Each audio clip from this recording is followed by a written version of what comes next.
tarda, benvinguts a la revista Fonoll que organitza aquestes xerrades. Avui presenta la Eva Comas Arnal, que és l'autora del llibre Mercè Joan.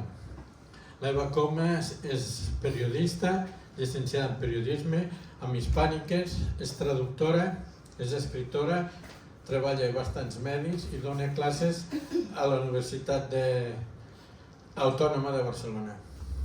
La presentarà adequadament, no així de pressa, la Carme Calderó, que és la que fa les presentacions aquestes dels llibres que presentem aquí. És llicenciada en Filologia Catalana, professora a l'Institut de Borges molts anys i catedràtica d'institut i una sèrie de coses més. Correctora de la revista Fonoll i ajuda a tot el que faci falta. La xerrada d'avui la vam titular perquè hi havia una mica de conflicte amb la literatura, d'aprendre a llegir a aprendre llegint. Això és la revolució més important que fan els humans. Els humans fins als 5, 4 o 5 o 6 anys no aprenem a llegir. Tot es llegeix. Llegir ve del llatí llegire, que vol dir cultivar. Les paraules aquestes, l'etimologia a vegades és una mica confusa, però ordena les coses de tal manera que les puguem entendre. Moltes coses venen de l'agricultura, que és quan van sortir, venien perquè les entenguessin la gent, ho feien així. L'altre dia vam dir això de que l'escola ve del grec escoler, que vol dir oci. Oci, Aristòtil deia que és la base de tota acció bona. I avui aquí tenim un exemple. Si us hi fixeu, la tecnologia ha avançat molt, però llegim a la mateixa velocitat que llegia Aristòtil. No hem avançat perquè per comprendre hem de llegir d'una manera que el nostre cervell ho entengui. No anem més de pressa llegint ara que abans. Després, si us hi fixeu, els llibres han estat una gran revolució. Els llibres, la pàgina, es va inventar cap allà al segle XI i XII. I després, al segle XV, es va fer la impremta. Aquest avanç tan important va permetre que es creés l'individu. L'individu es crea a partir de la lectura individual. Cada un, a través de la lectura individual, agafava un criteri que treia dels llibres. Doncs aquí és el que farem. La Eva, a través del seu llibre, ens mostra com tota una època de la postguerra i de la guerra ens explica tot un sentit d'aquesta Catalunya, d'aquesta llengua catalana nostra, com va evolucionar, com van fer que aguantés i que tinguéssim una cultura que ens ha arribat fins avui gràcies a persones com la Mercè i el Joan. Moltes gràcies per vindre, espero que us agradi. Fins ara.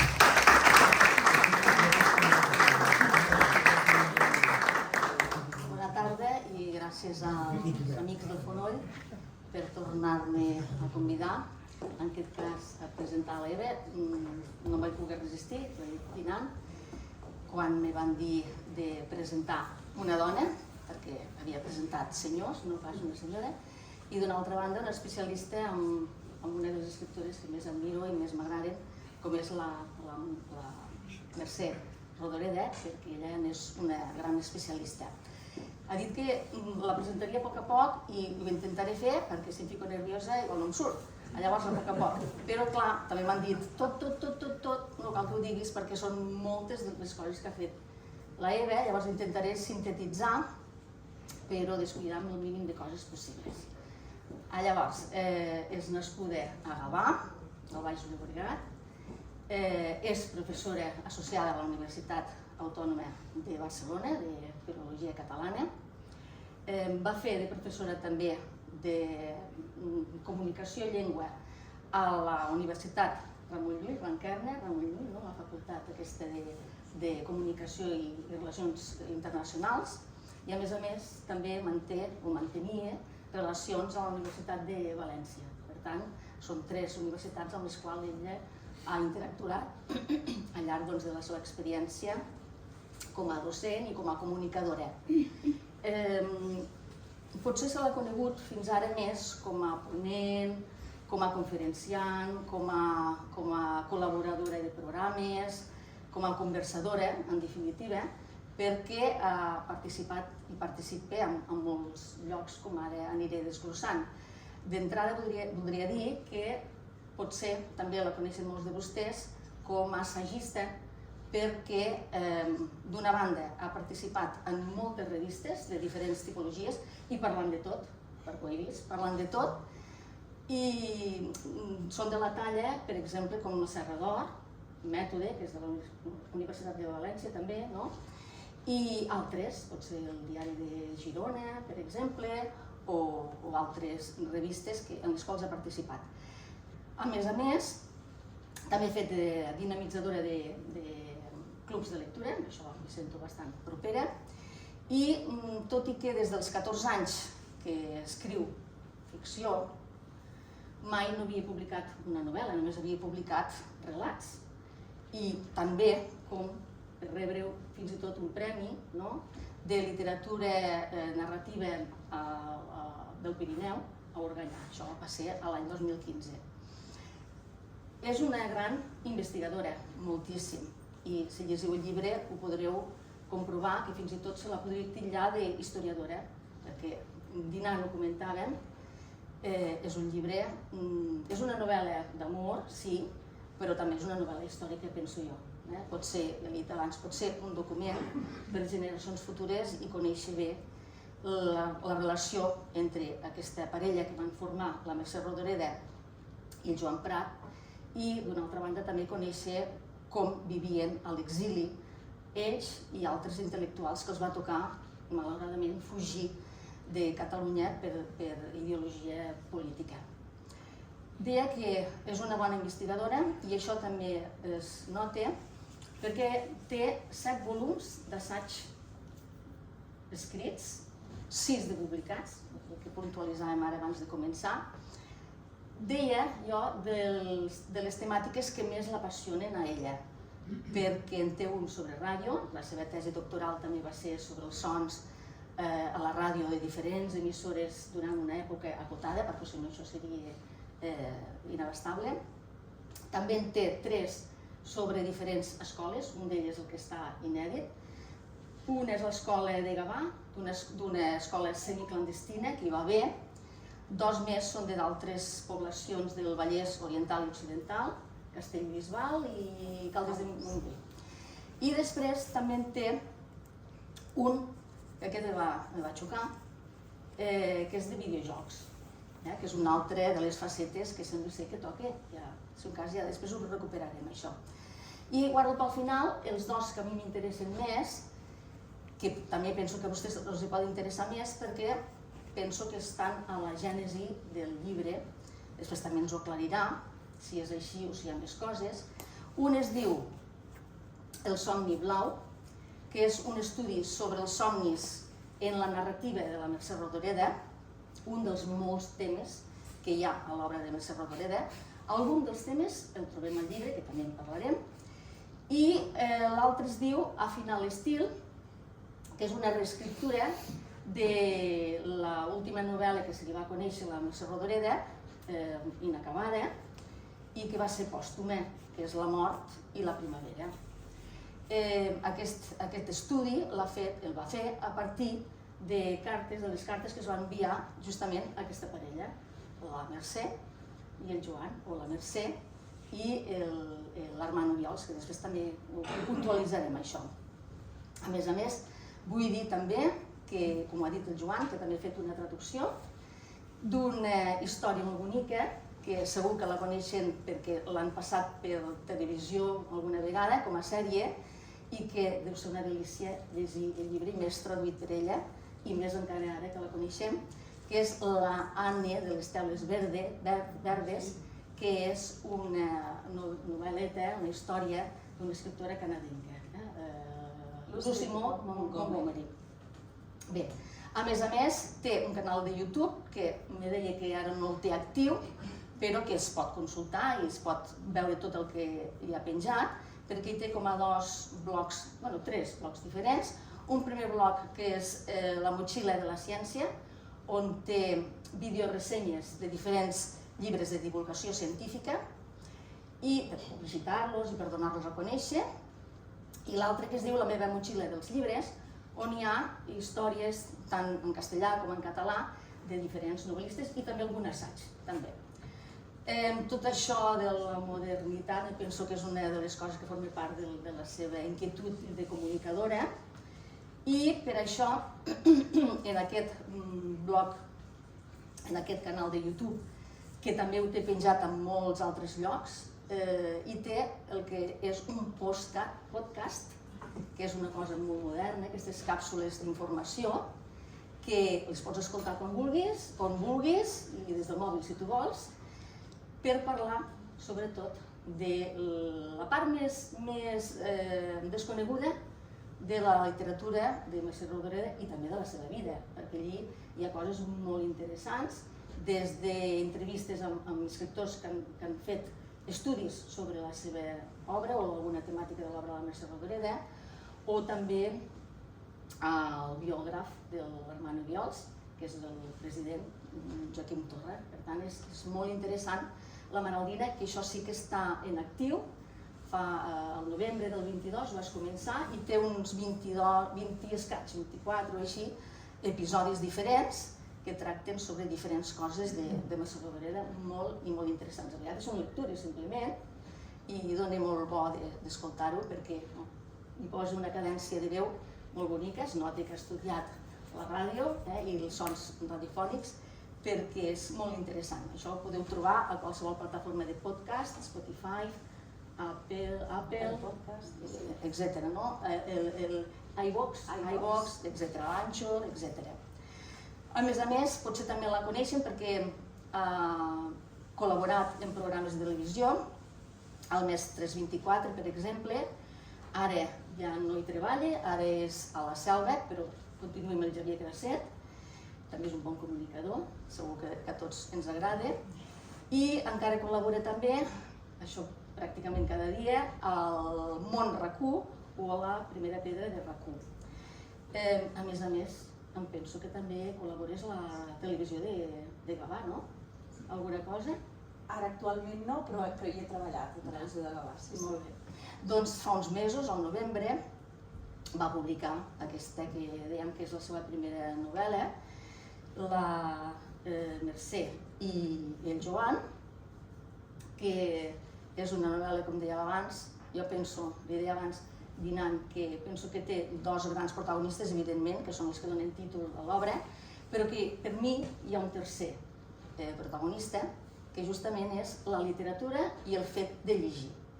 El fet de llegir, tant per l'un com per l'altre, tenen un paper primordial en la novel·la i, doncs, en la seva vida també va tenir, i per tant també n'haurem de parlar d'això. Aquesta novel·la ha rebut el 6è Premi Proa i això ha sigut un orgull per l'autora i hem d'estar també orgullosos que una escriptora propera a nosaltres, perquè la tenim aquí, o més coses, ara ens ho desvetllarà, hagi guanyat aquest guardó tan important. L'any 2024, aquest any passat, ha sigut un any molt important per tu? Sí. Has hagut de deixar coses per agafar-ne unes altres? Ens ho aclareixes, això? Sí, bé, l'any 2024, per començar, deixeu-me, ara et responc, Carme, deixeu-me agrair que hagueu vingut a escoltar-me i agrair també a la Carme i a tots els jonadencs que heu volgut ser avui aquí. Jo l'any 24 vaig rebre el mes de novembre el Premi Proa per aquesta novel·la, per aquest llibre, però va ser un any també, per mi, revolucionari perquè vaig guanyar una plaça a l'Autònoma com a professora i a més vaig treure la traducció d'Anna de les Teules Verdes. I tot això em va passar de cop, en molt pocs mesos, no? I era com la sensació de... Jo tinc una mica la creença que encara no he tret tota l'alegria per tantes notícies bones juntes, o sigui que sí, fantàstic. Però, a més, també estàs contenta de ser aquí avui per una altra cosa. La tercera presentació que vas fer del llibre, que va ser a la teva ciutat, a Gavà, deies que estaves molt contenta de presentar-lo allà perquè la major part d'investigació i també de redacció l'havies fet allà. I aquí a Juneda, per què estàs contenta de ser allà? Doncs hi ha un motiu profund pel qual per mi Juneda té una significació important, i és que quan jo era molt petita, tenia 5, 6, 7 anys, tenia una tia que es deia tia Sisqueta, que era la germana de la meva àvia, vivíem totes dues juntes a la ciutat de Gavà. Se'm posava a la falda i m'explicava històries. I m'explicava aquelles històries que solen explicar als nens petits. La rateta que escombrava l'escaleta, la caputxeta vermella... I també m'explicava la Guerra Civil Espanyola. Però el que més m'agradava és quan em parlava del seu poble natal, que era Juneda. Jo vaig crear dintre del meu cap la imaginació del que devia ser Juneda. I recordo amb els meus pares la primera vegada que vam venir a Calboter, que vaig conèixer aquella cosa que la meva tia Sisqueta m'havia explicat durant molt de temps. La meva tia, jo crec que és una de les persones que més va fer en la meva ànima per aprendre a imaginar. Això que deia en Joan, que llegir és molt important, és cert, però hi ha una cosa per mi encara molt més important, que és imaginar, és previ a llegir. El meu escriptor preferit, que no és la Rodoreda, és Robert Louis Stevenson, va voler ser escriptor abans d'aprendre a llegir i escriure. Per què? Perquè li agradava imaginar-se històries. I ell de gran va dir, jo vull ser explicador d'històries. Llavors, amb el pas dels anys, preguntant al Jaume de Calboter i també a les persones que jo encara tinc com a familiars aquí a Juneda, doncs vaig voler saber més coses d'aquella família, de la tia Sisqueta i de la meva àvia Maria. I llavors va aparèixer un dia el Jaume i em va dir, Eva, has d'anar a conèixer en Pere Bellmunt, que em sembla que el tenim aquí. I vaig anar a conèixer en Pere Bellmunt i el Pere Bellmunt em va explicar una cosa que ja el Jaume m'havia explicat prèviament, que és que el meu besavi, que es deia Miquel, sense saber llegir ni escriure, era qui organitzava, juntament amb l'avi del Pere Bellmunt, el carnaval a Juneda als anys 20. Dels anys 20 fins també al 30-31. I em va deixar llegir totes les poesies que es feien a la plaça del capdamunt del poble, vestits de vegades de capellà, de vegades amb el cap mig rapat, i per tant allò va ser per mi també un coneixement profund, però vaig voler investigar més, i vaig investigar tot el meu arbre genealògic d'aquesta branca i vaig saber d'aquesta manera que aquestes dues àvies, la meva àvia i la meva tia Sisqueta, provenien no de Juneda, sinó d'un poble molt pròxim d'aquí, de Golmés. I a la seva família, l'any 1868, que és el moment en el que s'està obrint el canal d'Urgell, com que en aquells moments els primers desguassos no es feien bé, van haver de marxar del poble perquè tota la família en ple va morir. Elles dues germanes es van salvar i van acabar vivint aquí a Juneda. Llavors, tota aquesta història meva està lligada, sobretot, a aquell moment fundacional de la meva infància, de jo asseguda a la falda de la tia Sisqueta i la tia Sisqueta parlant-me de Juneda.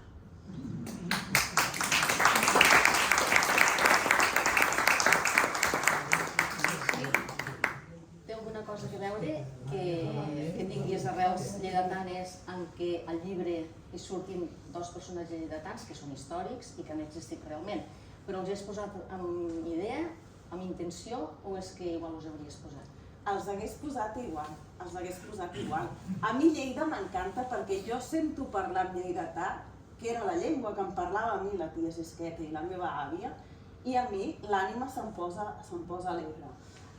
Però, de tota manera, tot el que hi ha en aquest llibre és un llibre d'història escrit, sí, pensant en el país, pensant en Catalunya, pensant en que el nostre país va ser partit per la meitat i hi va haver molta gent, i gent molt intel·ligent i molt important, que va marxar a l'exili. I moltes vegades en la història, a l'hora d'explicar-la, s'hi ha pensat poc en aquella gent que va morir allà i que no va poder tornar. Que no són pocs. Exacte. Que no són pocs.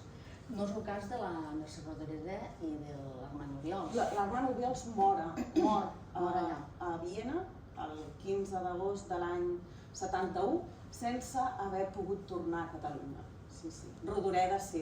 Rodoreda torna l'any 49 i va tornant a veure la seva família i finalment deixa de ser una exiliada i torna l'any 72 a viure a Romanyà de la Selva i també de vegades a Barcelona. Ja és una altra història. Sí, ja és una altra història. Explica'ns aquest joc entre Armand Obiols i Joan Prat, perquè potser molts sabem d'on ve aquest canvi, però em sembla que també hi ha diferents teories. I potser hi ha gent que no sap que Armand Obiols era el nom que ell es va posar quan va començar a escriure i a publicar les seves primeres poesies. Sí.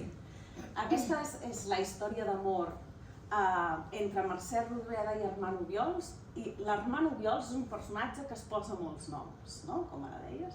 Jo recullo la història des de l'any 39, que és el moment que es van enamorar, i fins a l'any 48. I 48 ja us explicaré per què, però explico la història d'aquests 9 anys. I l'Armand Obiols, que originàriament es diu Joan Prat Esteve, nascut a Sabadell l'any 1904, formava part del que es deia la Colla de Sabadell, que era un grup d'amics que volien transformar la cultura del seu poble, de Sabadell llavors, una mica com el meu besavi, a través de l'humor i de la cultura. Es feien bromes pesades els uns als altres, però de l'estil d'entrar a dintre de la casa d'un dels seus amics, girar-li tots els llibres de tota la casa, i eren lletraferits, esclar, i després això, fer-ne una crònica i publicar-ho el dia següent al Diari de Sabadell. O trencar tots els fanals d'un carrer i després fer-ne una crònica irats dient com pot ser que l'Ajuntament permeti que es trenquin els fanals de tot un carrer i mentre ho havien fet ells.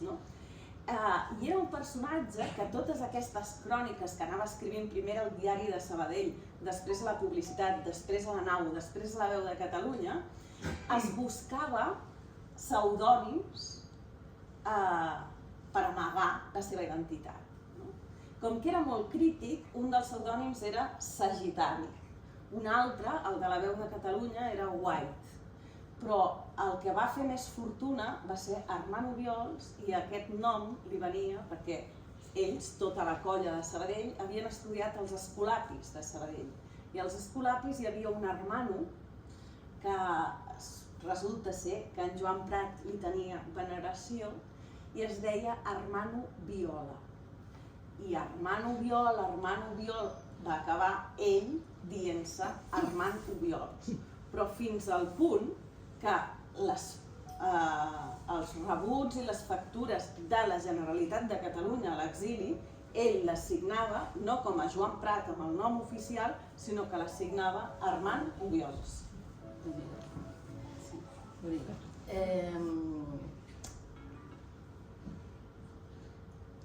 Ara sí que et volia preguntar, no tenia el cap.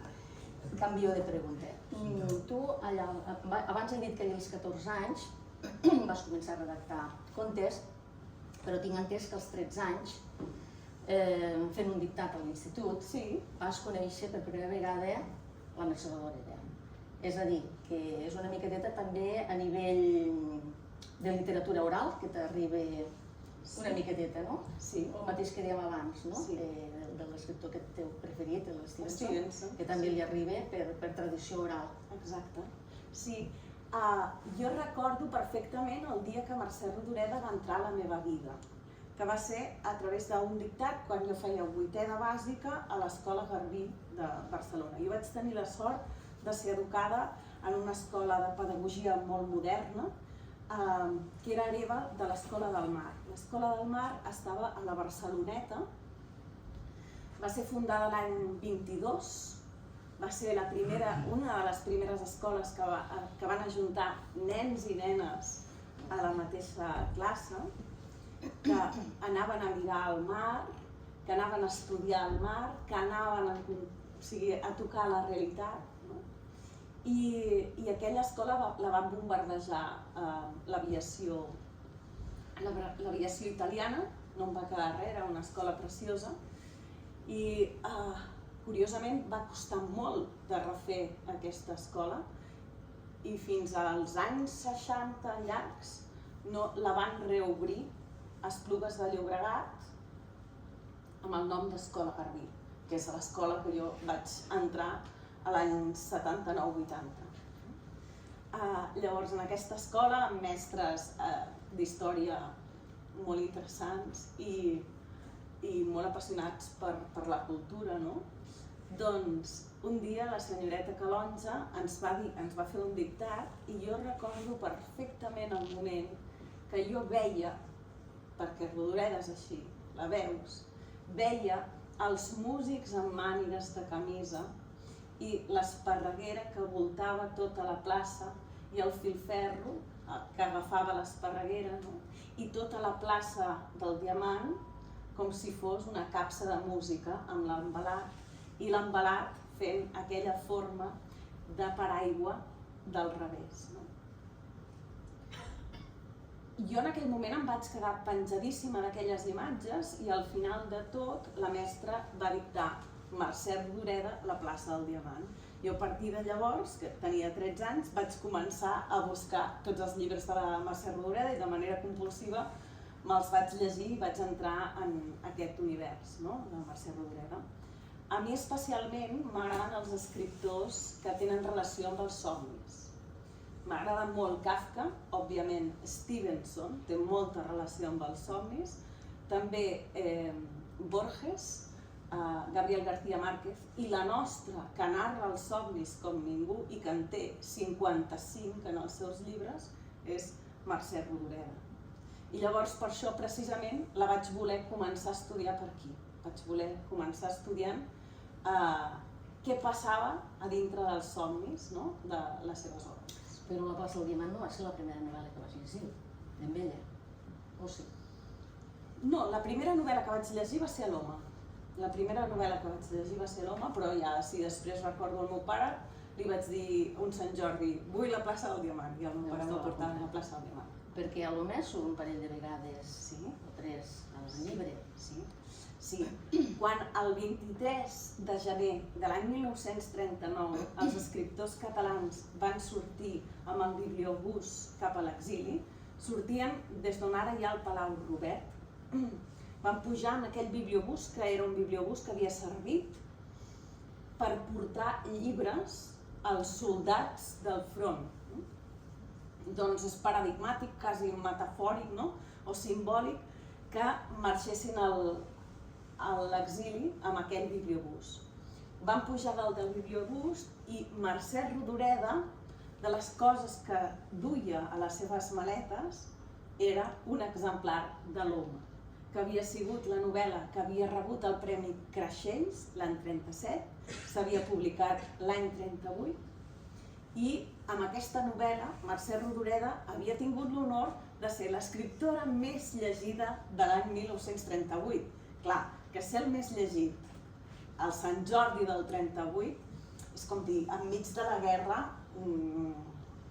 devia ser, clar, quan no es tenien ni diners per comprar llaunes per menjar, comprar llibres, tampoc no devia vendre molt. Però bé, ella va ser l'escriptora més llegida aquell Sant Jordi de l'any 1938. Doncs bé, ella s'endú això a l'exili. Per cert, sabeu quin va ser el llibre més venut al Sant Jordi de l'any 1940, l'any següent? Els discursos del caudillo.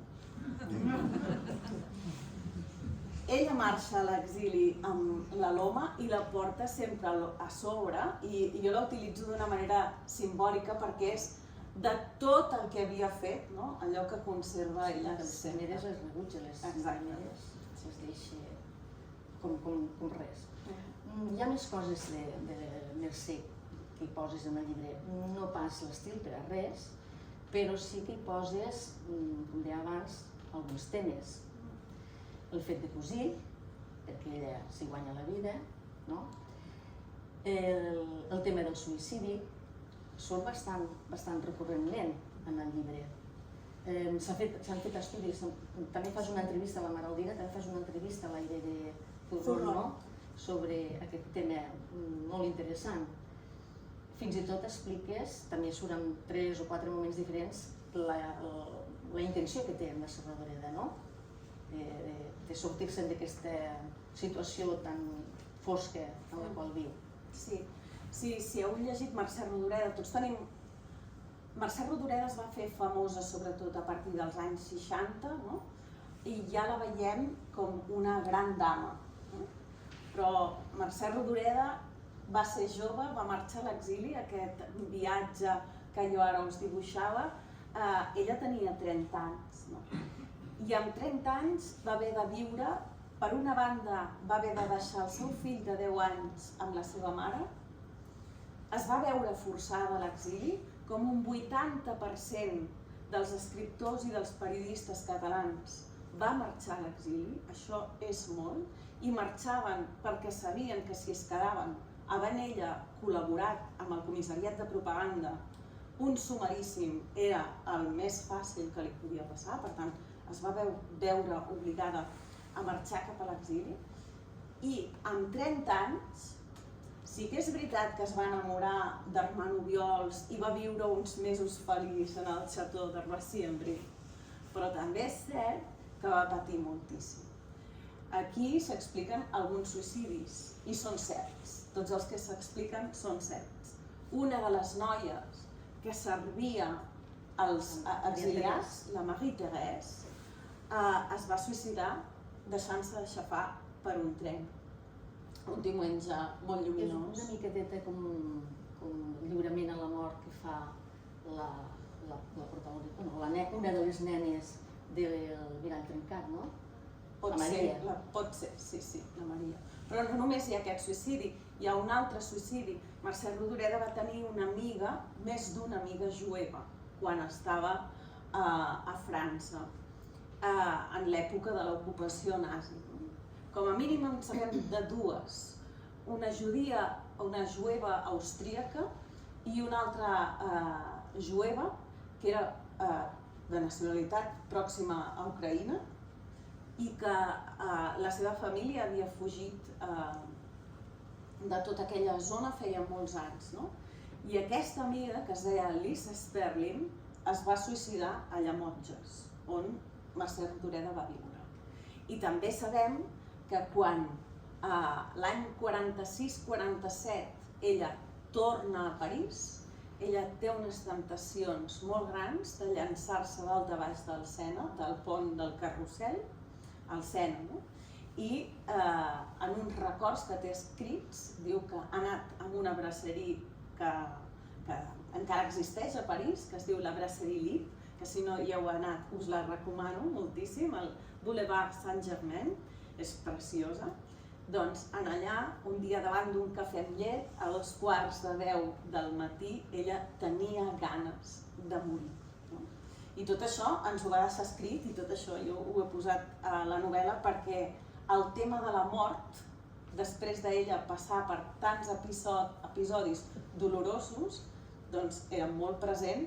No només ho va ser en la seva vida, sinó que després també en les seves novel·les. Qui no ha llegit La plaça del Diamant, a la segona part, el moment en què ella vol morir. Exacte. Era un tema, és un tema central. Aquest tema també el comenta, no? Una de les cartes a la seva amiga l'Anna Núria. Sí, sí. I li dedica un conte a l'Elisa Sperling, no? I li dedica un conte a l'Elisa Sperling, efectivament. Sí, sí. Està bé. En la història aquesta que expliques, ara quan has parlat del cafè amb llet, m'has fet pensar que cap al final de la novel·la, al començament no, després parlarem de l'estructura, però m'has fet pensar en això del cafè amb llet perquè està pensant en això tan dramàtic, que té ganes de tirar-se de baix del pont, i resulta que diu, és que llavors diran, és que no s'ha acabat ni el cafè amb llet, no? Sí. I espera, una cosa tan dramàtica, amb una pinzellada d'humor tan curiosa, que després se repeteix l'humor amb altres personatges, no? El senyor que cuida la casa, per exemple, no? O el Tassis, el Rafael Tassis, que és el seu editor en aquell moment i que no sap com explicar-li que han de viure junts una altra vegada amb la Nubiols, no? Són pinzelladetes cap al final que suposo que són intencionades. Exacte. Sí, però també és veritat que Mercè Rodoreda era una gran humorista. En el Chateau de Roissy es veu que una de les coses que més se sentia eren els riures esclatants de la Mercè Rodoreda, que per altra banda ella mateixa deia que era molt tímida, però la veiem amb pantalons d'home, que això l'any 39 era una cosa desconegudíssima, no? I sí, certament, perdoneu, però si algú pot apagar o si voleu, disculpeu,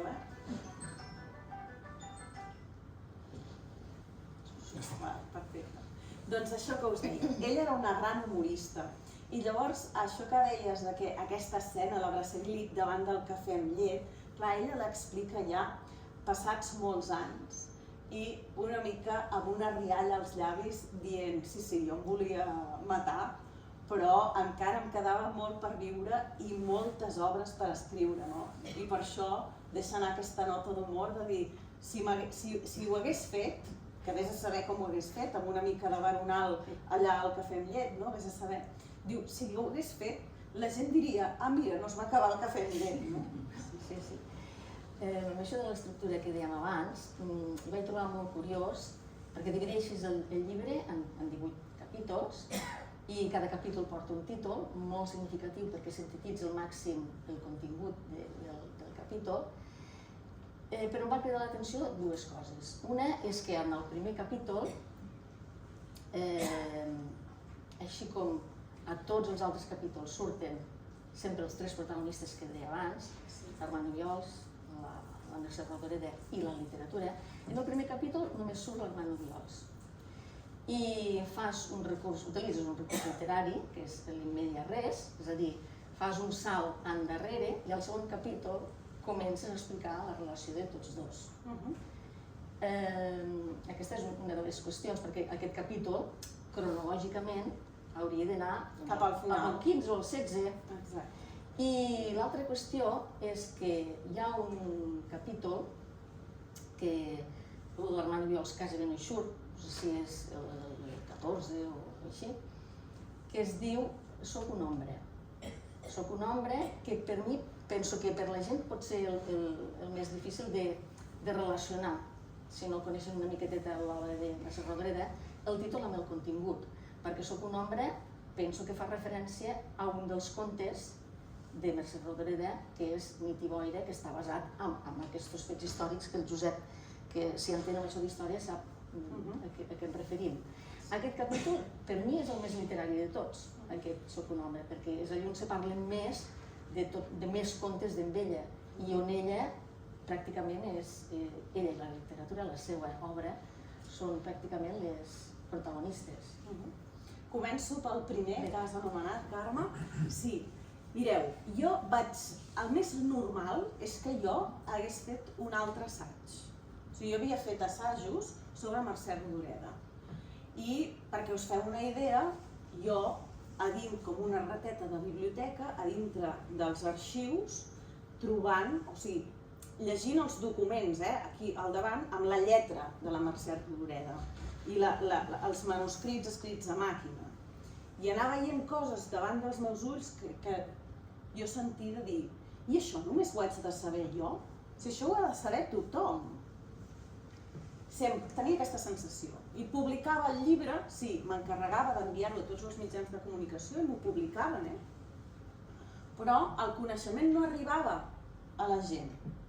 I llavors, quan estava pensant jo en fer un altre assaig sobre la relació, el diàleg brillant que s'estableix entre Mercè Rodoreda i Armand Obiols, un dia era a l'Arxiu Nacional de Catalunya, que està a Sant Cugat. I vaig demanar totes les factures del govern català a l'exili.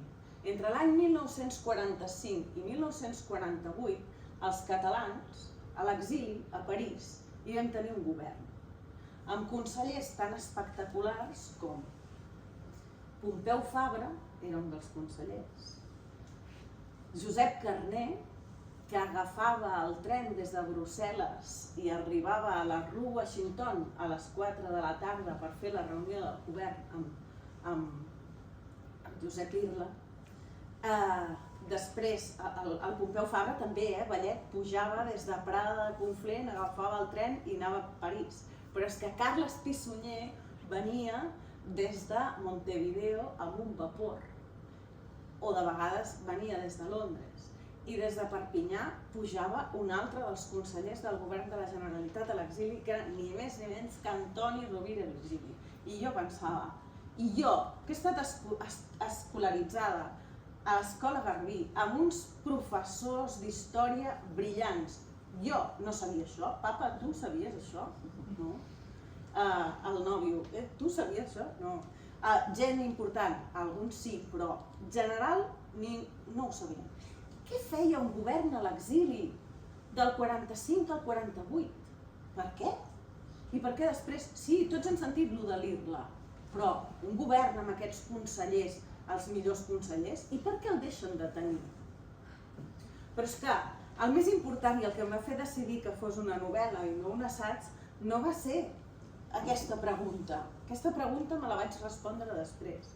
El que em va fer decidir a dir ara faré una novel·la que arribarà a la gent va ser que amb les factures davant meu vaig començar a veure desplegat com eren aquells dos despatxos de la Rue Washington número 10, les màquines d'escriure que tenien, quines eren, la ràdio que havien comprat per primavera, com era la ràdio, el senyor que venia a reparar les màquines d'escriure, la portera, que hi havia una llar de foc i se m'anava desplegant a davant meu un escenari que com jo no coneixia, sabia que moltíssima altra gent no coneixia.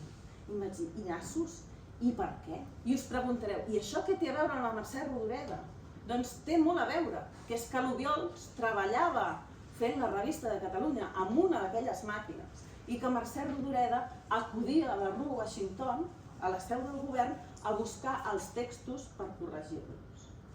I jo, davant d'allò, vaig dir, ara tinc l'escenari, ara sé que ells dos estaven aquí, havien estat aquí, que estaven envoltats per les primeríssimes espases de la història i de la literatura catalana, dic, i ara els enfocaré i escriuré la seva relació d'amor. Però volia començar justament amb aquest primer capítol per dir, que vam tenir un govern a l'exili, que eren molt importants, que els hem de recordar. I per què el vam tenir, aquell govern a l'exili? La pregunta continuava aquí dintre. Després de la Segona Guerra Mundial se'n van Un senyor de Caldes de Montbui, que es diu Eduard Gasol, els hi deixa 2 despatxos, allà a la Rue Washington, al costat de l'Arc de Triomf. I per què? Sabeu per què? Perquè estaven convençuts que tornaria. Perquè havia caigut Hitler, havia caigut Mussolini. I el lògic i més probable és que caigués Franco, perquè Franco havia sigut l'aliat número 1 de Hitler i de Mussolini. I per tant, tots els intel·lectuals que havien marxat a l'exili feia exactament 6-7 anys, doncs consideraven que, igual que la dictadura anterior, que ells tenien molt clar a la ment, que havia sigut la de Primo de Rivera, que havia durat 7 anys, ara ja havien passat 7 anys i ara tornarien a casa. És que és més, Mercè Rodoreda diu, ara quan tornin, potser em fan consellera de Cultura. I, clar, i a més, l'Obiols està esperant tornar a Barcelona i a Sabadell per tornar amb la seva dona legítima, la Montserrat Trabal, i amb la seva filla, Ana Maria Prats. Però sabem la història, ara la sabem. Ara sabem que tot allò no va passar. Però que no sabíeu, que molts de vosaltres no sabíeu que estaven convençuts que tornarien. Per tant, els catalans vam perdre 2 vegades, els catalans d'ideologia republicana, esclar.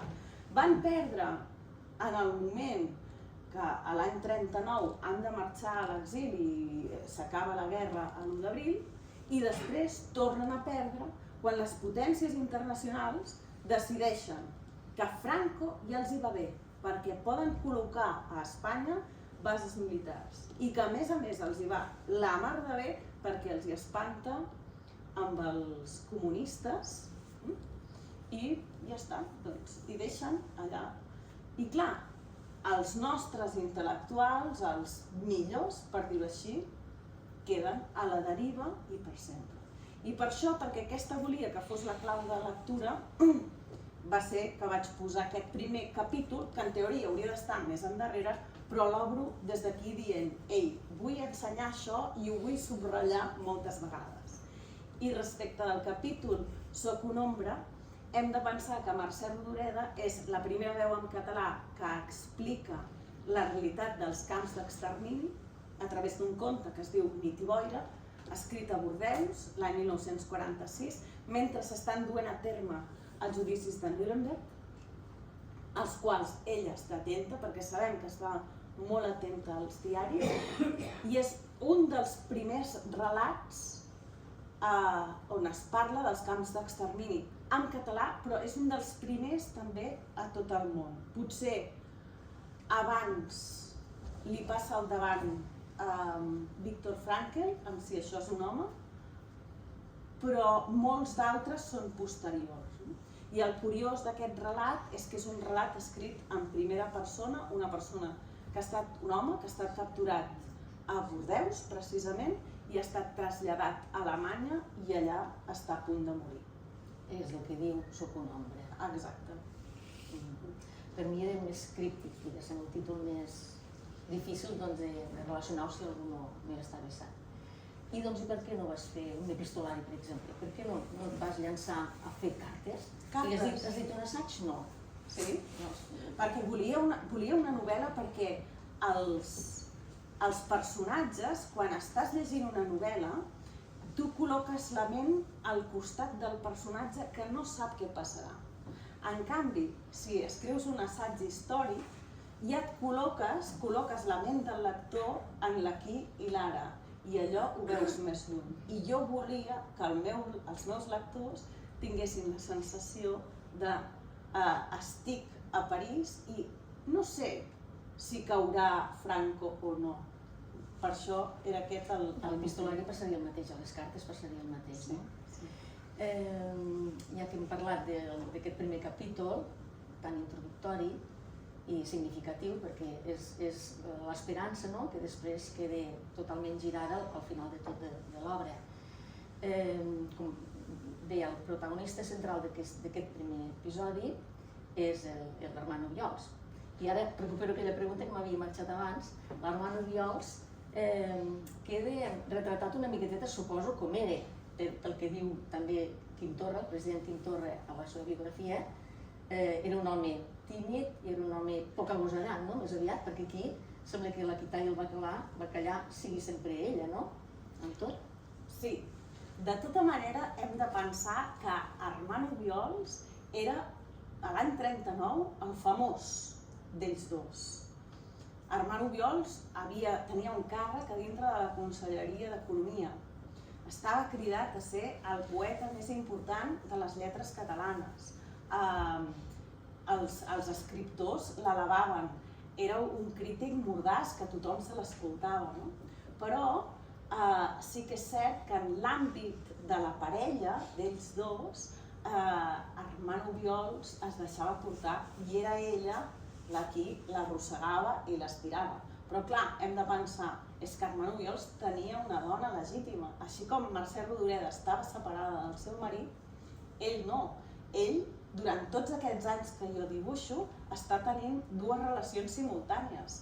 Amb la dona que ha deixat a Catalunya i amb l'amant, perquè en aquests moments l'hem de considerar un amant, que té a França. I d'amagat, perquè no li diu a la Mercè que s'escriu amb la seva dona. Exacte. I com és que tampoc no t'has llançat? Sí que et llances a fer un retrat de la Mercè Rodoreda, una mica dur, mostrant-la una mica geniuda i possessiva, d'estirar aquesta relació. Però quan ella descobreix, la primera vegada que descobreix que l'Armand Obiols està escrivint a la seva dona, no fa res, en principi. Perquè això ho sabem, que això va així. Llavors, jo una de les coses que he volgut és, a dintre de la novel·la, tot allò que podia posar que era veritat, ho posava. I a partir d'això, a partir de col·locar tots els elements reals que jo tenia, el que no sabia, sí, a partir de creació d'escenes i de diàlegs, fabular, d'acord? Però en aquest cas sí que sé, perquè això hi ha un testimoni d'una carta que Mercè Rodoreda escriu a la seva amiga Anna Murià, li diu, sí, i l'home aquest escrivint-li cartes a la dona i dient-li ja falta poc. Però sabem que Mercè Rodoreda no va fer res amb això, simplement indignar-se i intentar jugar fort en els moments que ella va poder. De fet, la darrera reacció és la més significativa, no? Sí. Perquè llavors sí utilitza, com dèiem abans, la literatura com a eina, no? Sí. Però perquè us feu una idea, jo el que faig és explicar el naixement d'un triangle amorós, que és Mercè Rodoreda, Armand Obiols i la dona de l'Obiols, el naixement d'aquest triangle que té lloc l'any 39 al castell de Roissy-en-Brie, i acabo la novel·la amb què aquest triangle amorós es desfà. Ara no us explicaré com es desfà, perquè si no ja no el voldríeu saber. El castell de Roissy-en-Brie té bastant protagonisme, sobretot des de l'òptica de l'Armand Obiols, perquè cada vegada que arriba en un camp de concentració que li toca patir, l'entorn, suposo que la natura exuberant, francesa, li recorda aquell xató, no? Fins i tot l'arriba a somiar, una altra vegada el món dels somnis de la Mercè Rodoreda en el llibre. Sí. És molt curiós que els catalans de Roissy-en-Brie n'hem fet gairebé un mite. És a dir, tothom ha parlat de Roissy-en-Brie, del que va passar allà en aquell xató. Però, i això que hi havia 20 escriptors catalans i 20 escriptors castellans.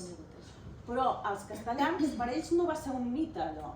Però és que els escriptors catalans, per ells, Roissy, ja creen el mite ells, escrivint-se cartes, explicant-ho, i per Obiols allò és un paradís que intenta reproduir i recrear, com bé has dit, a cada un dels llocs. A la mínima que veu un tros de verd, diu Roissy. Vull dir que ell està intentant reproduir l'escena bucòlica que ell ha viscut, però que en el fons es va esvair, perquè sí, estan molt feliços en aquest castell, però a partir del 3 de setembre, quan comença la guerra europea, la Segona Guerra Mundial, ja comencen a venir els soldats i aquell xató tan meravellós desapareix. És quarter, llavors, es converteix en quarter. Sí. L'Armand Obiols sempre ha tingut fama de col·laboracionista.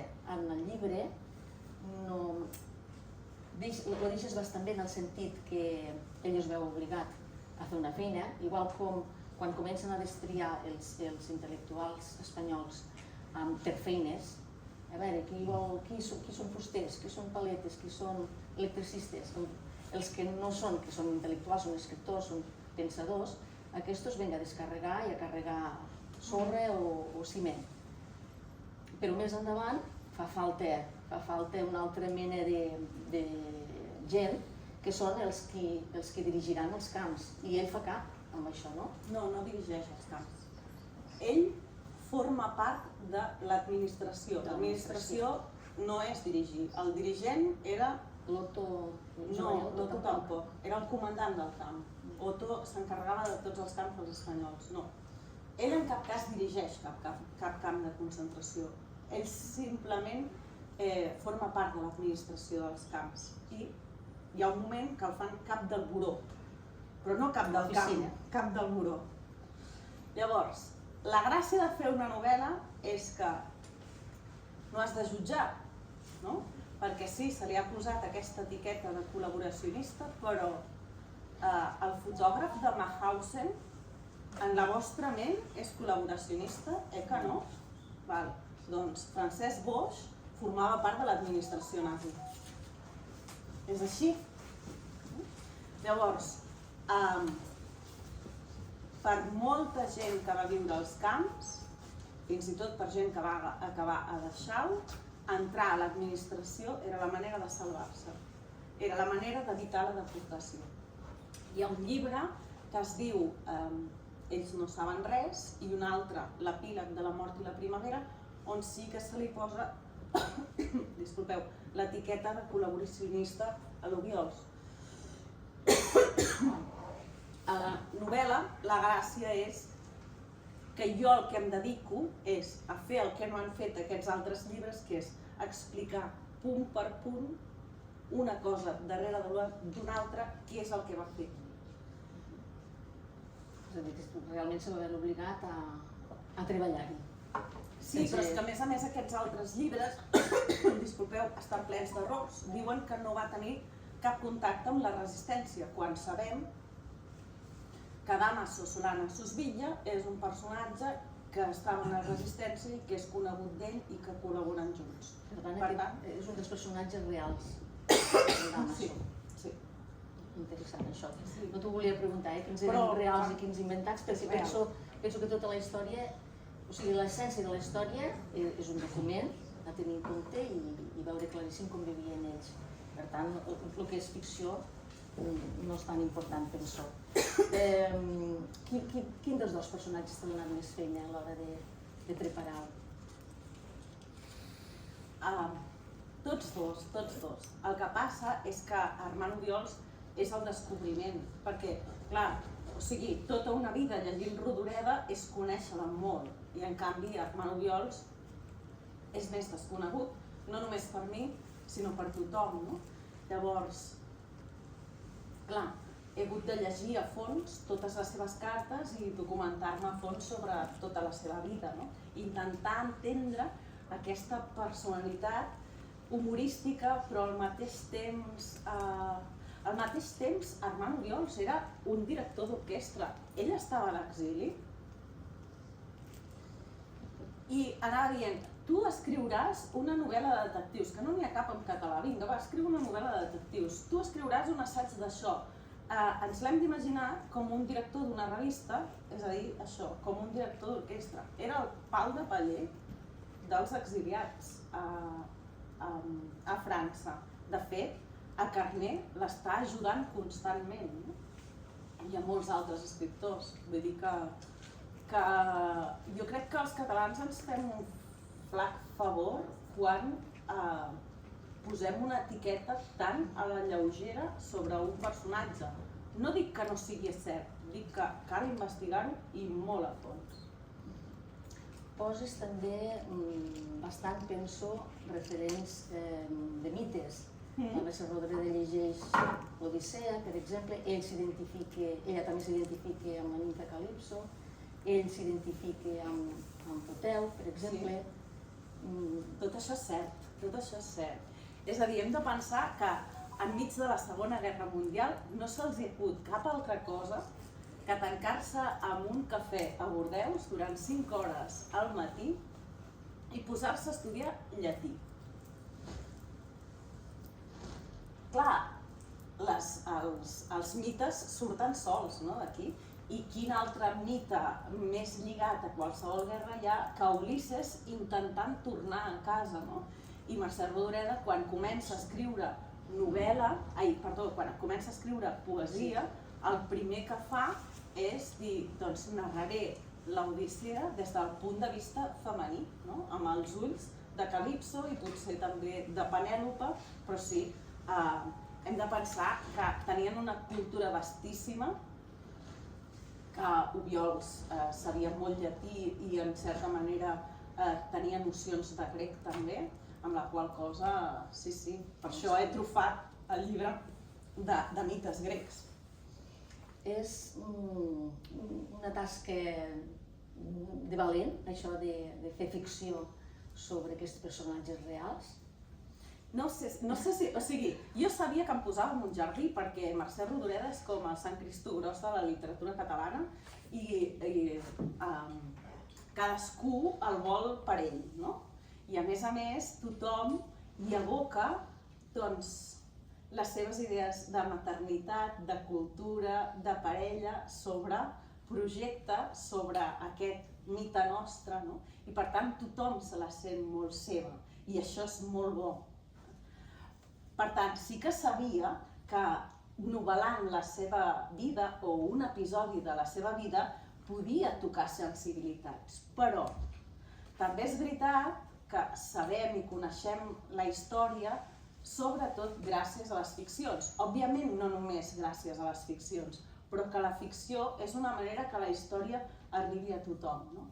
Llavors jo penso que si es fa tractant-se amb respecte, concedint-li interès i posant-hi molta documentació i rigor, doncs és bo que es faci. Els anglesos, sobre la seva escriptora Emily Brontë, n'acaben de fer una sèrie preciosa. Els nord-americans, fins i tot d'un personatge com Oppenheimer, n'han fet pel·lícules. Per tant, per què no fer-ho? Sembla que no es pugui tocar la Mercè Rodoreda, però sobre Mercè Rodoreda passa una cosa, que la seva obra més important, que és La plaça del Diamant, sabeu com es llegia fins l'any 2021 en castellà? Doncs amb l'edició censurada pel franquisme. És a dir, que a tot Espanya i també a tot Sud-amèrica la versió que han estat llegint ha sigut la versió on Rojo estava tatxat i s'hi posava encarnado perquè no sonés a los rojos republicanos. Llavors, això no ho ha resolt cap català. Això ha hagut de venir un noi de Castella, em sembla que de León, a fer una nova traducció. I dius, home, però cuidem una mica com difonem els nostres, no? No ens posem nerviosos perquè en fem una ficció i després passem de com es difon, no? O sigui que no sé si és agosarat o no, en tot cas per mi va ser un goig i vaig intentar-ho fer de la millor manera que vaig saber. Jo em penso que hi surts també. No tu personalment, sinó el teu estil. Deixeu-me llegir un parellet de fragmentets molt curtets perquè penso que poden arribar a tothom de seguideta. Un fa referència a com es troba la Mercè Rodoreda quan després de 24 dies o vora un mes de fer un periple pel oest de França i no han pogut dormir en cap llit, tal com se sent quan s'ajeu al primer llit. Diu, Era una cambra petita i sobrement pintada de blanc, però l'important era que a dins hi havia un llit de debò, amb somier de molles que feien un sorollet metàl·lic en asseure-s'hi. Quin sorollet! Si semblava la veu dels àngels, allò. I cal deixar-ho clar, un llit amb matalàs de llana, d'aquells que, i aquí ara ve la part que a mi m'ha agradat, d'aquells que quan t'hi estiraves, el cos et quedava perfectament encaixat, com si no te'n volgués deixar sortir. És molt bonic, molt bonic. I l'altre fa referència amb ell, que és quan arriba al camp Lindemann, que ha estat molt temps sense poder llegir quan era la seva passió i era la seva feina, d'aprendre llegint, que dèiem abans, i finalment pot llegir. Diu, a la nit, abans de posar-se les lliteres, els guardes no el deixaven encendre els llums pel perill de bombardeig. Tant era, perquè tampoc no tenien res per llegir. Ell, que vivia per llegir, es va haver de conformar a recitar poesies mentalment. I ara també ve la part que a mi m'ha agradat. Com si fos un Pare Nostre, que es diu, per fer venir la son, trobava la companyia de Verlaine i d'aquell vers que ella li havia brodat a damunt del cor. És a dir, que és abans d'anar al camp Lindemann. Sí, això que no pot llegir, i ho he trobat molt bonic i penso que aquí sí que hi ets tu. Sí, clar, o sigui, és impossible escriure una novel·la sense posar-s'hi. De fet, una de les coses més interessants que passen, i voldria animar-vos a imaginar, a escriure les coses que us passen al llarg del dia, o a escriure les vostres imaginacions també, perquè quan un escriu, i quan un escriu coses que de veritat surten del cor, acaba transformant-se. A mi, l'escriptura de Mercè i Joan m'ha transformat. Jo crec que jo no sóc la mateixa persona abans d'escriure Mercè i Joan que ara. Jo em sembla que jutjo menys, que conec molt més bé el meu país que no el coneixia. Llavors, quan es fa ficció, sí que tu et documentes moltíssim i vols que tot sigui real, però clar, hi has de posar coses molt teves, no? I en aquest exercici de contaminar-te amb la història, la teva història s'ajunta, gairebé es casa amb la història real, no? Fa que quedis transformat, i per això és molt bo també, no? Encara que sigui a través de detalls, posar-s'hi a dintre del que un escriu. Aquest ha estat el poder de la literatura per a tu, no? Per anar ja acabant, quin va estar el paper de la literatura per l'Armand Obiols i quin va ser el paper de la literatura per la Mercè? Aquí em sembla que queda bastant clar, però... Aquestes dues preguntes donarien per dues tesis doctorals, i em sembla que és molt difícil pensar què va significar la literatura per Mercè Rodoreda i què va significar per Armand Obiols. Jo et diria que per mi la literatura el que fa és injectar vida a la vida. Quan hem llegit molta poesia, tot el que veiem i tot el que vivim guanya amb interès, amb potència, amb vitalitat. Per tant, ells dos, que tots dos eren poetes, que tots dos eren assagistes, que ella, a més, ha escrit les grans obres de la literatura catalana del segle XX i que no només és gran pels catalans, és que està al capdamunt de la literatura del segle XX, juntament amb Kafka i amb Gabriel García Márquez i amb moltíssima altra gent. Doncs si considerem això, hem de pensar que per ells la vida va ser molt més interessant pel fet d'haver escrit. Ja quan era a Viena, a l'Obiols, retallava tots els retalls del Sunday Times, de les obres que li agradava anar a veure, de les músiques que li agradava sentir. Ell vivia a dintre d'un món de cultura i vivia apassionadament. Això es pot seguir a través de tots els seus dietaris i també de les cartes de la Mercè. Jo crec que eren, sobretot la Mercè, una persona molt entusiasta, vital, feliç. I sí, se l'ha criticat moltes vegades, no? Per haver deixat el fill, per... Jo crec que és bo no jutjar tant, no?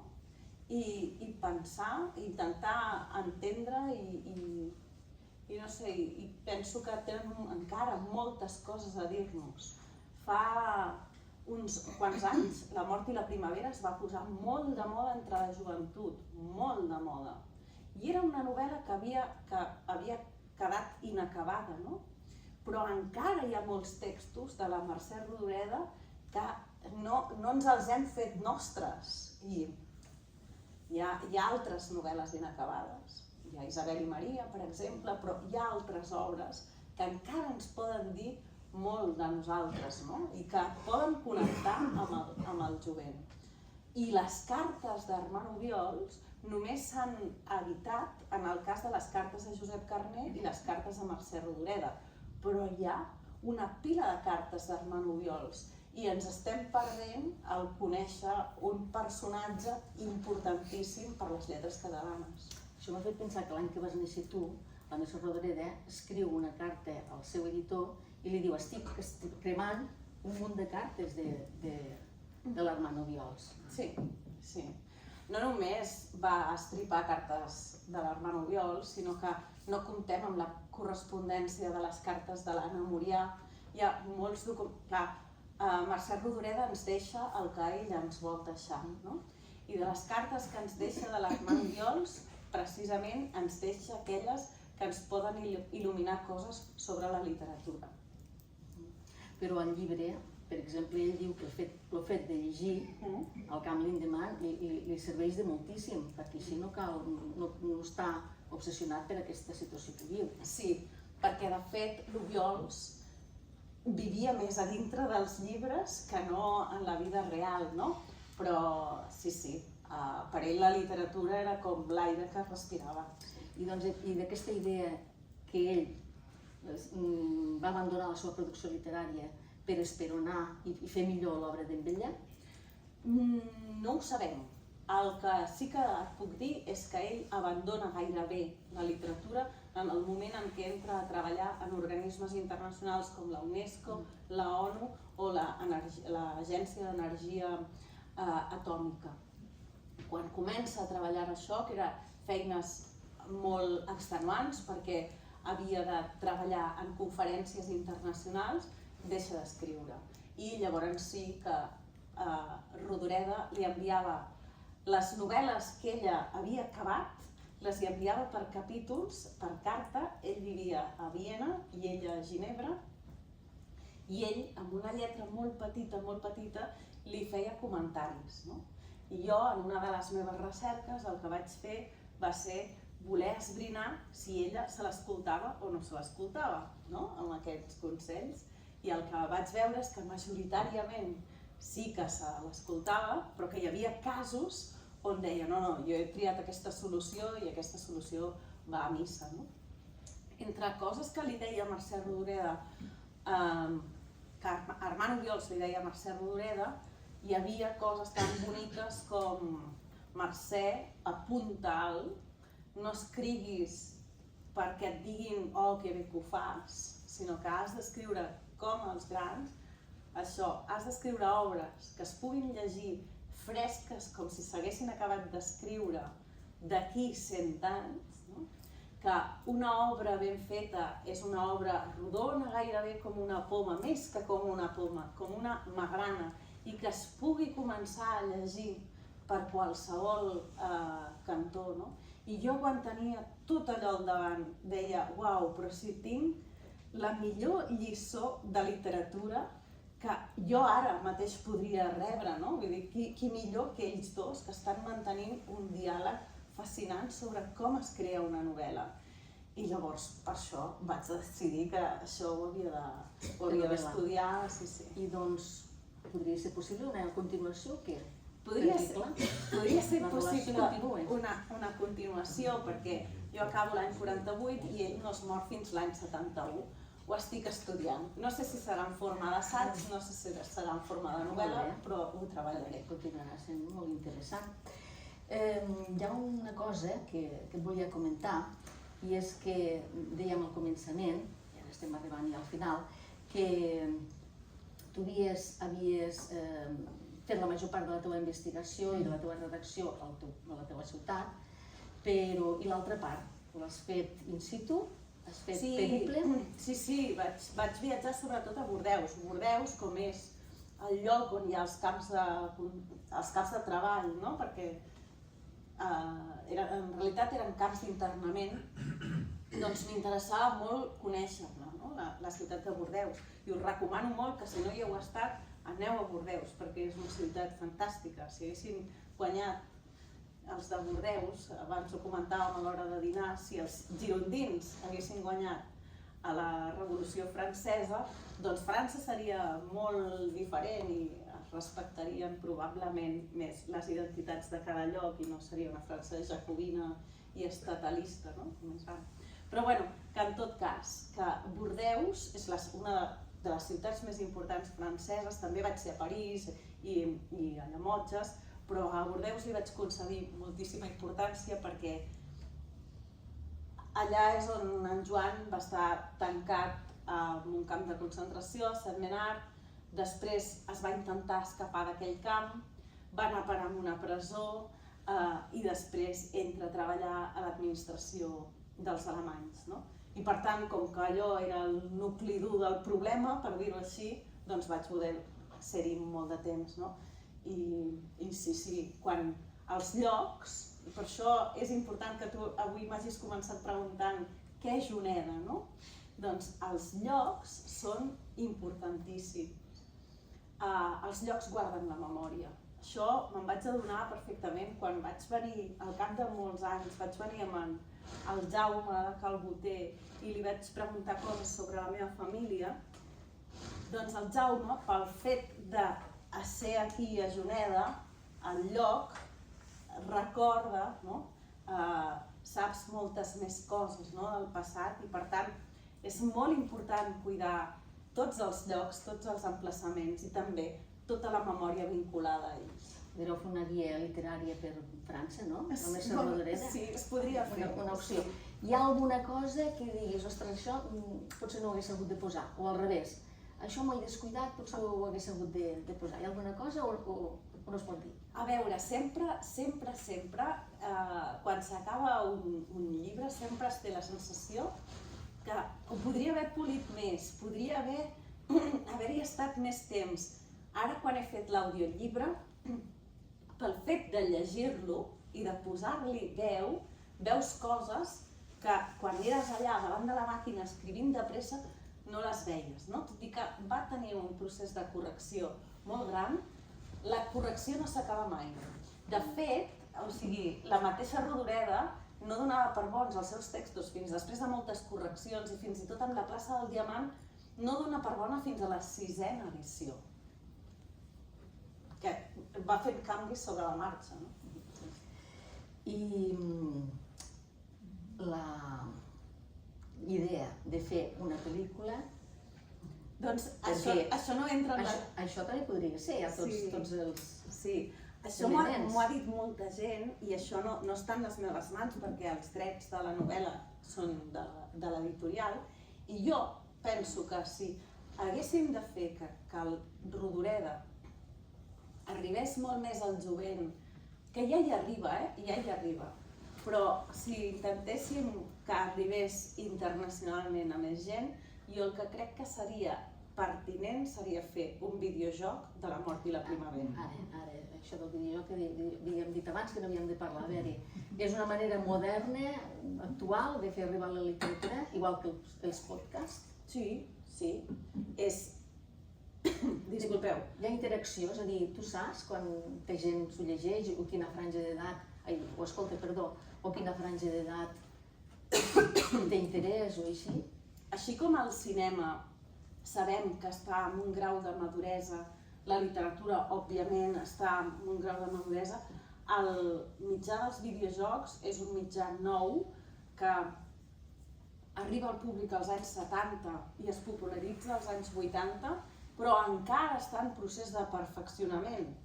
És un llenguatge molt viu i que una obra creada a Catalunya, com pugui ser el Gris, és una obra internacional que arriba a tot arreu, no? Llavors, de cara a la internacionalització, tots els creadors de videojocs saben que no han de pensar només en un públic petit, que han de pensar en el món. Llavors, jo, si intento pensar en com projectar Rodolé del món, el meu camí, la meva visió, és que cal fer-ne un videojoc. Perquè els podcasts ja estan fets. Sí. Per cert, aquest maig passat, han fet el primer premi de podcast a la Universitat de Lleida.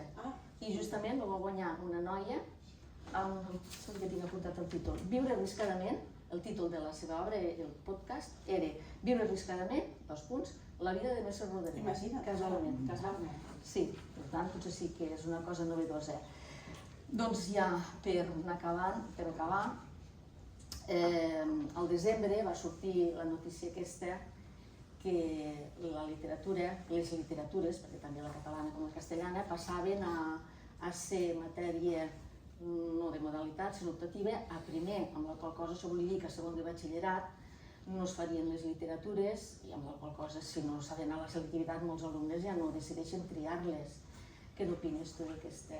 Que després se va tirar enrere i no... Sí, jo crec que existeix un pla deliberat des del poder econòmic perquè siguem cada vegada més ignorants. Ho crec certament, perquè aquest mal que provaven de fer restant hores als nostres infants amb literatura també l'estaven provant de fer amb ciències, no? I que hem de ser proactius amb el fet de crear comunitat amb els nostres adolescents i amb els nostres infants per subministrar-los cultura, no?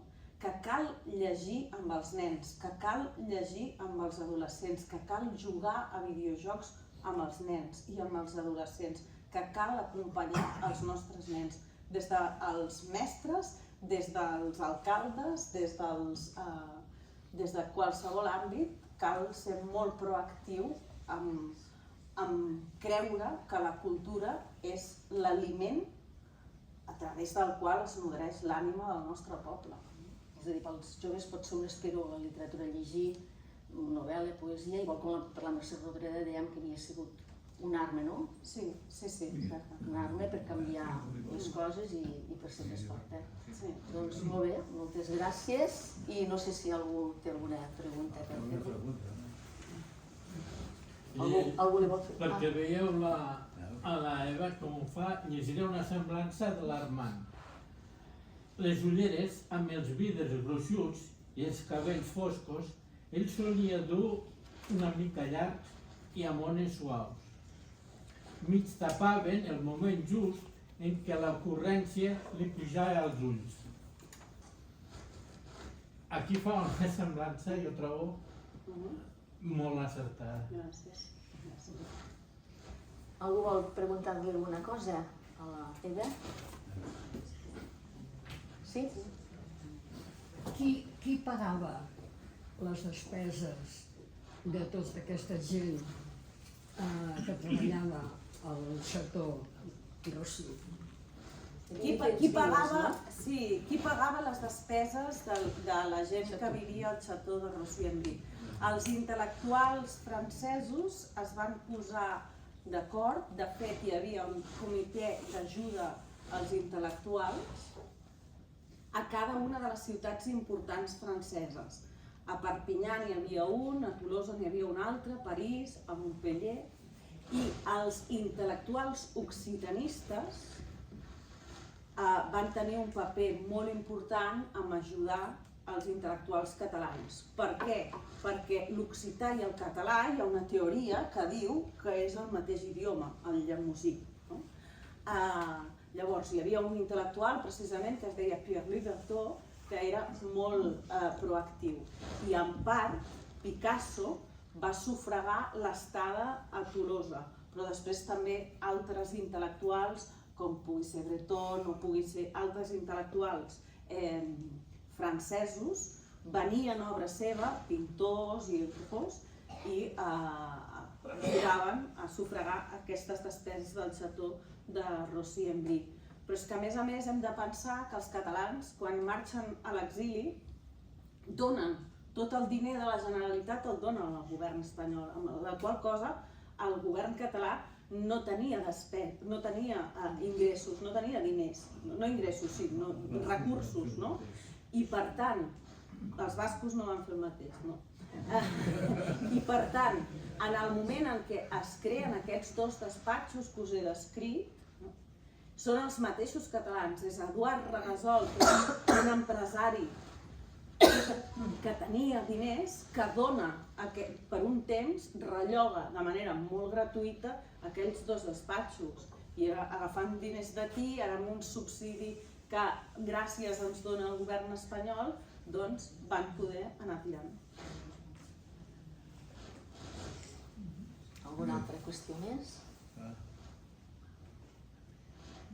No? Doncs llegiu el llibre, que us agradarà, si us agrada tot això que hem anat explicant. Gràcies.